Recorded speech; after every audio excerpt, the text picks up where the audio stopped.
The people of Ukraine remain unbroken. U.S. President Joe Biden on Wednesday ended this week's NATO summit in Lithuania with a vow of unwavering support for Ukraine and a promise of the military alliance's unity in the face of Russian President Vladimir Putin's aggression. When Putin and his craven lust for land and power unleashed his brutal war on Ukraine, he was betting NATO would break apart. We will not waver. We will not waver. I mean that. Our commitment to Ukraine will not weaken. We will stand for liberty and freedom today, tomorrow, and for as long as it takes. Ukrainian President Volodymyr Zelensky joined leaders of the world's most powerful military bloc.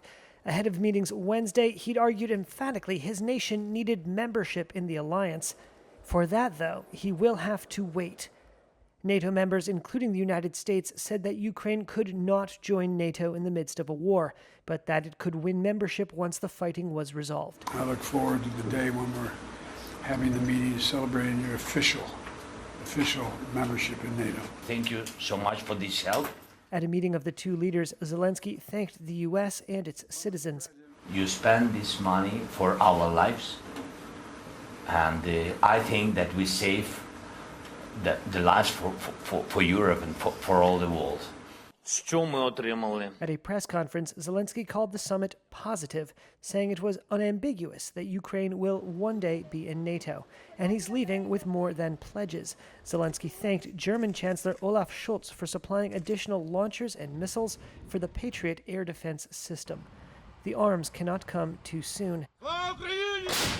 These Ukrainian soldiers told a Reuters camera that they were in dire need of ammunition to sustain a counteroffensive against Russian forces occupying swaths of the country's east. Ukraine's State Border Service on Wednesday released aerial footage of what it said was a Russian tank rolling onto a damaged bridge near the city of Kherson. The video shows the tank hit by an explosion. It then attempts to retreat before running off the road. Its crew then abandons the vehicle. But Moscow on Wednesday staged its own demonstration of resolve. The Russian Navy held a launch ceremony for a new missile cruiser for its Black Sea Fleet, based in Russian-occupied Crimea. The vessel is reportedly capable of launching 8 cruise missiles at once. Ukraine has repeatedly accused Russia of targeting civilians and infrastructure with long-range missile strikes. Russia's foreign ministry said on Wednesday the NATO summit showed the Western alliance turning to what it called Cold War schemes, and pledged that Moscow would, quote, continue to strengthen the country's military organization and defense system.